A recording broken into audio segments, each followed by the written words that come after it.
केंद्रीय योजना सांख्यिकी और कार्यक्रम कार्यान्वयन राज्य मंत्री राव इंद्रजीत सिंह ने कहा कि रेवाड़ी जिला के माजरा बाल्खी में एम्स निर्माण को लेकर सभी कागजी प्रक्रिया इसी साल जुलाई माह तक पूरी करते हुए प्रधानमंत्री के कर कमलों द्वारा जल्द ही एम्स का शिलान्यास करवाया जाएगा।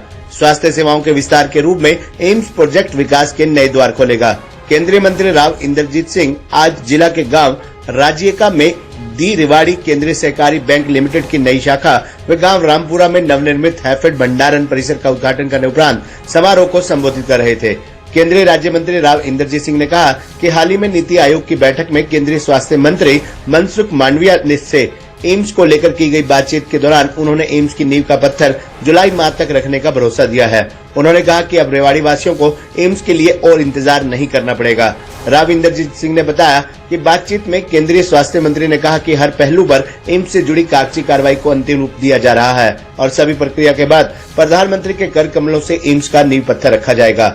राव इंद्रजीत ने कहा कि देश की समृद्धि में बैंकिंग सेक्टर की अहम भूमिका है। प्रधानमंत्री नरेंद्र मोदी ने देश के गरीब से गरीब व्यक्ति का खाता खोलकर उनको बैंकिंग सुविधाओं से जोड़ा है, जिससे आमजन का जीवन सरल व खुशहाल हुआ है। सरकार की अनेक योजनाओं का लाभ सीधा लाभार्थियों के बैंक खातों में दिया जा रहा है। ये सब प्रधानमंत्री नरेंद्र मोदी के दूरदर्शी विजन से संभव हो पाया है। उन्होंने नई बैंक शाखा के खुलने पर ग्रामीणों को बधाई देते हुए कहा कि आज दी गई विकास योजनाओं की सौगात क्षेत्र के लोगों के सहयोग को समर्पित है। उन्होंने कहा कि कोई सोच भी नहीं सकता था कि क्षेत्र में विकास की योजनाओं का आगाज होगा। पिछले 9 साल के कार्यकाल में प्रधानमंत्री नरेंद्र मोदी ने पूरे देश में समान विकास की विचारधारा के साथ जनसेवा की दिशा में कदम बढ़ाए हैं। प्रधान सेवक के रूप में नरेंद्र मोदी ने जनसेवक की भूमिका निभाई और हम सहयोगी के रूप में हर पल सक्रिय रहे हैं। राव इंद्रजीत सिंह ने कहा कि मैं हरियाणा सरकार का धन्यवाद करता हूं कि गांव रामपुरा में 15 एकड़ जमीन पर बड़े महत्वाकांक्षी प्रोजेक्ट जल घर, बिजली सब स्टेशन सहित हैफेड का भंडारण केंद्र खोला गया है, जो विकास के नए रास्ते प्रशस्त कर रहे हैं। केंद्रीय मंत्री ने कहा कि गांव रामपुरा में बनाए गए हैफेड भंडारण की क्षमता 14,194 MT है। अब अधिक अनाज का भंडारण रेवाड़ी में भी हो सकेगा और दूसरे जिलों पर निर्भर नहीं रहना पड़ेगा। इससे पहले पानीपत, सोनीपत और जींद के अलावा दूसरे जिलों में अनाज का भंडारण करना पड़ता था। उन्होंने कहा कि हैफेड का भंडारण शुरू होने से अनाज भंडारण में असुविधा व परेशानी का सामना नहीं करना पड़ेगा और अनाज भी सुरक्षित रहेगा। सहकारिता मंत्री डॉक्टर बनवारी लाल ने सहकारी बैंक व हैफेड के उद्घाटन समारोह में बोलते हुए कहा कि आज 2 बड़े प्रोजेक्ट बावल हलके के विकास में अहम कदम है। उन्होंने कहा कि बैंक शाखा बनने से क्षेत्र में दर्जन भर गांव को लाभ मिलेगा। केंद्र सरकार के 9 साल और प्रदेश सरकार के 8.5 साल में विकास के नए द्वार खुले हैं। उन्होंने कहा कि दक्षिण हरियाणा में पानी पहुंचाने का काम मौजूदा सरकार में हुआ है और टेल तक पानी पहुंचा है। स्वास्थ्य सेवाओं में विस्तार हो रहा है। एम्स जैसी बड़ी परियोजनाओं का आगाज इस क्षेत्र में होने से स्वास्थ्य सुविधाओं सहित रोजगार के अवसर सृजित होंगे। सहकारिता मंत्री ने कहा कि रेवाड़ी केंद्रीय सहकारी बैंक लिमिटेड की स्थापना 12 अक्टूबर 1922 में हुई थी तथा ये बैंक अक्टूबर 2022 में अपने कार्य के 100 साल पूरे कर चुका है। किसानों के हित में तथा जिले के विकास में इस बैंक का सराहनीय योगदान रहा है। किसानों के साथ साथ कामगार तथा छोटे छोटे उद्योगों को भी वित्तीय सहायता प्रदान की गई है। उन्होंने कहा कि बैंक द्वारा 531 करोड़ रुपए के ऋण जिले में वितरित किए गए हैं, जिनमें से 406 करोड़ के ऋण केवल किसानों को दिए गए हैं। सरकार के सहयोग से बैंक द्वारा NPA ऋणों की वसूली 1.73 करोड़ वर्ष 2022-23 में ही की गई। आज तो हम राजियका के अंदर आए हैं।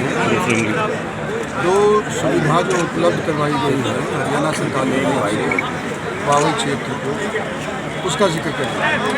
एक तो एक कोऑपरेटिव बैंक राजियका के अंदर खोला गया है, जो 15 से 20 गांव को सर्विस करेगा, लोगों के माली हालत को सुधारने के लिए अपना योगदान देगा।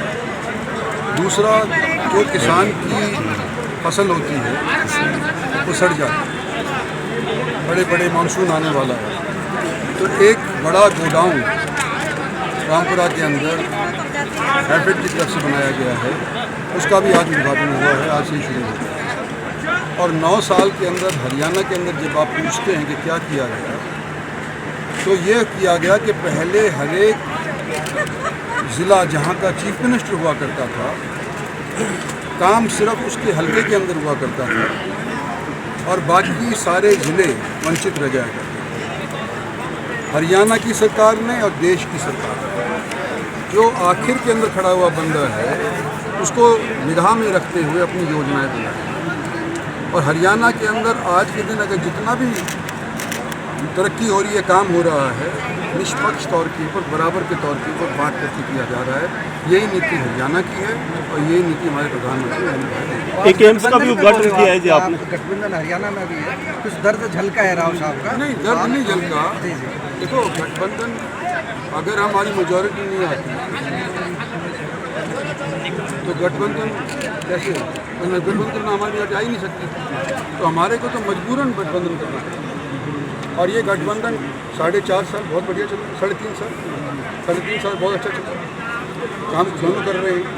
आने वाले समय के अंदर जो नेतृत्व है हमारी पार्टी का, वो फैसला करेगा कि गठबंधन के साथ ही चुनाव के अंदर जाना है या अलग अलग जाना है। ये मेरे औकात की बात नहीं है, ऊपर वाले फैसला करेंगे। एम्स का भी जिक्र किया अभी आपने, 15 जुलाई का हवाला दिया, स्वास्थ्य मंत्री से बातचीत हुई आपकी? हाँ, वो मतलब ताज़ी कार्रवाई करवाने के लिए ना, हमारे मनसुख भाई मांडिया एम्स के या हेल्थ के मिनिस्टर हैं भारत सरकार के, तो उनसे कल नीति आयोग के अंदर बात हमारी हो रही थी। तो प्रधानमंत्री को हम बुलाना चाहते हैं और उसके लिए आप सारी पूरी कार्रवाई पूरी करवा लें। तो उन्होंने कहा है कि जुलाई तक हम करवा लेंगे, उसके बाद तुरंत हम टाइम मान के चला जाए इसी साल में शिलान्यास हो जाएगा। उम्मीद तो यही है, दुनिया उम्मीद भी जीतती है। एक मंत्री जी कुमारी शैलजा ने कहा है कि अगर मेरी अगुवाई में कांग्रेस चुनाव लड़े तो मैं राव इंद्रजीत सिंह को भी कांग्रेस में लेके आ सकती हूँ। ये जो कोई डिप्टी सीएम बना देता है आरती राव को, कोई आपको सीएम बना मेरे देता को है। कभी कोई कुछ बना देता है, कभी कोई कुछ बना देता है। मेरे से कारण पूछे क्या बिना है? बना सारे देता है। आपको क्यों चाह रहे हैं? मेरे से पूछे बिना बना देते हैं। पर मेरा ये मैं आज के दिन आपको सबको क्लियर करना चाहता हूँ, मैं बीजेपी के अंदर हूँ और बीजेपी से इलेक्शन लड़ने की थैंक यू, बहुत बढ़िया। चलो भाई, खबरनामा हरियाणा के लिए रेवाड़ी से विशालपुरी की रिपोर्ट।